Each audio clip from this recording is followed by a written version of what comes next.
Good morning, Wache. Charlie Angus, honored to be here on the unceded territory of the Algonquin Nation.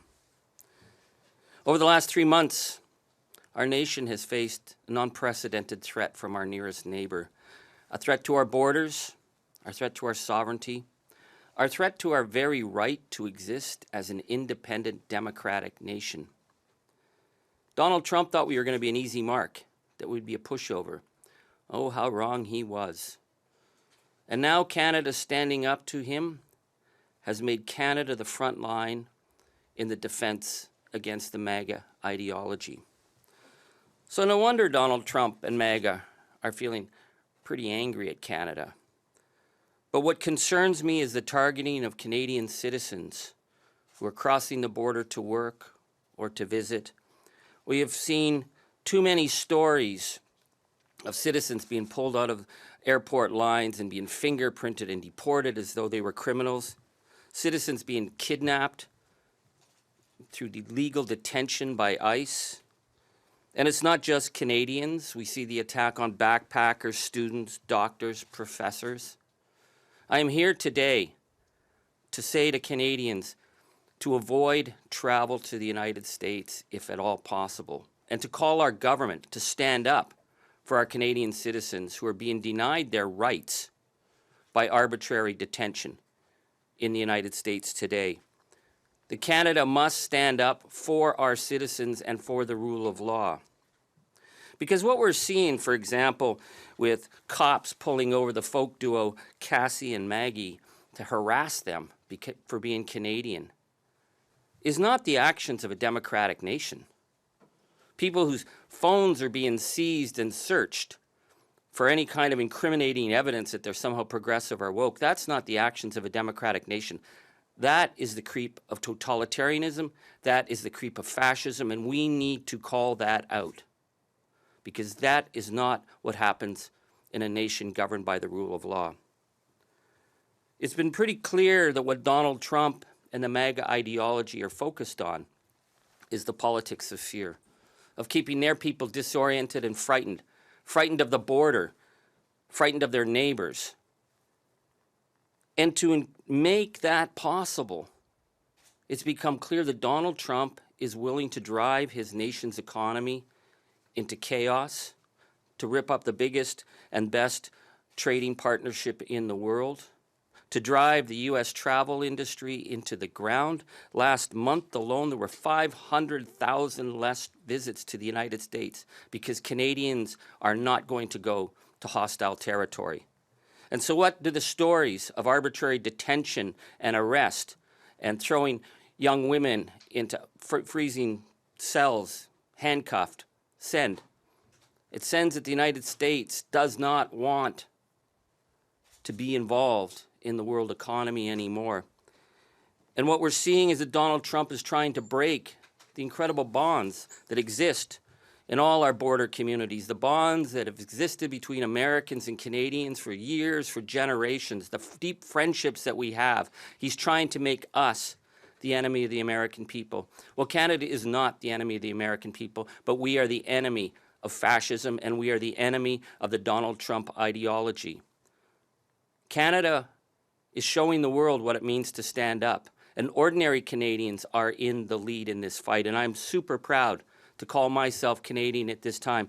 But it is vital that our leaders join this fight with us, that our leaders call out the arbitrary detentions and the denial of rights of citizens, not just Canadian citizens, but all citizens.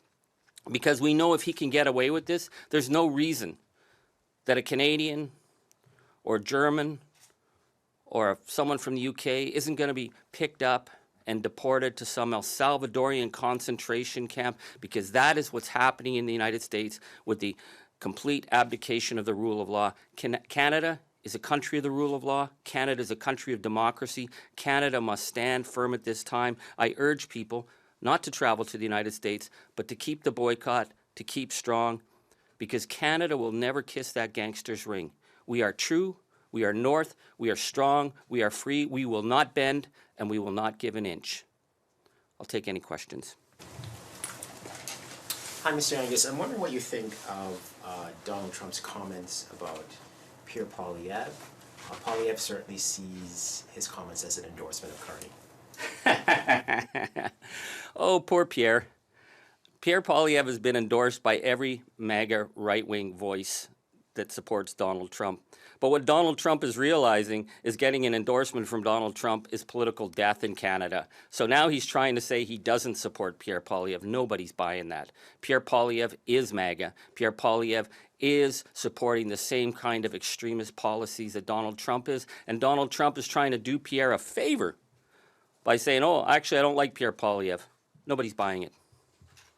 I mean, what other confirmation do you need? You have it from the words of the mouth of the President of the United States that, you know, this guy is not for him.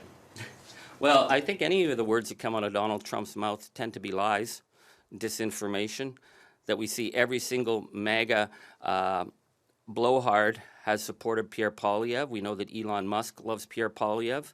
So I think what Donald Trump is realizing, just like he had to go out and defend Wayne Gretzky, is that when Donald Trump touches you, your credibility turns to ash in Canada. So poor Pierre, he's got to separate himself from MAGA ideology. It's going to be very difficult, and I don't think Canadians are going to fall for it. J'avais des questions sur autre chose. You can keep asking. Okay, I wanted to ask you about the polling and where your party is. Why do you think support is leaving your party at this point in time?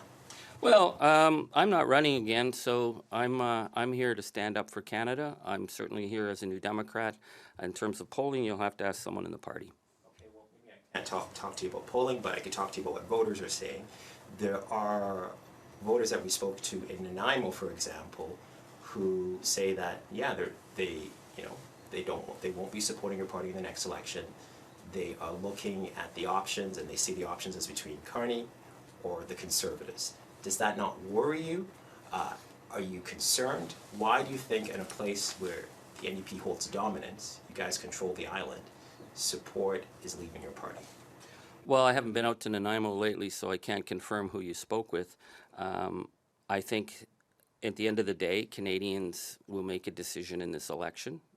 I'm certainly proud of the record that we fought for as a New Democrat, and I'll continue to work for the New Democrats, and I'm feeling pretty good about the North. So as for what's happening in other parts of the country, again, you'll have to talk to someone who's been there. I can't speak to that. What do you think about Pierre Poilievre's promises regarding the Ring of Fire to fast-track permits within 6 months? Well, Pierre Poilievre was in the government of Stephen Harper, who promised they were going to fast-track Ring of Fire, and the only thing they did was alienate the First Nation communities, and that project is ground to a halt. Now Pierre Poilievre is saying he's going to ignore the First Nations and just ram this through. This is a recipe for disaster. And the reason the Ring of Fire has been held up for so long is that refusal to do the job right. But I've never heard Pierre Poilievre talk about defending critical minerals projects in other parts of the North, projects that are going forward, like in Timmins, which I've worked with, and I actually worked with the Liberal government on getting the permitting for a major critical mineral project. He was in Sudbury. He did not talk about critical minerals in Sudbury, where we have huge opportunities. But what he's trying to do once again is say that he can walk in and override First Nations. He refuses to meet First Nations. He refuses to go to any of the communities. He has no credibility on this file. Say something. I just wanted to come back to the election, and I realize that it's off topic, Mr. Angus, but do you think Singh is the right leader to lead your party into the next election? Well, Mr. Singh was the one who won at the convention and received his support at the recent convention, so our decisions are based on the vote of the membership. So he has that mandate to lead, and he will lead us into this coming election. And New Democrats can do what we've always done, which is we've always been written off since I've run. The first time I ran, I was considered a joke candidate because I was this punk rock kid running in a liberal bastion, and I've held that riding ever since. So we're always the underdog. That's okay. That's where we're used to that. What advice would you offer to your party at this point in time? My advice is for all of Canadians is that we need to stand up strong and firm and proud and talk about defending Canadian interests and talk about defending Canadian values. That will be the ballot question in this coming election. And the person who can represent that, I believe, will get the vote, and it will be different by riding, but defend Canada and stand up for our values. That's where we're at this point, and I'm feeling good about that. Thank you so much. Thank you very much. Thank you.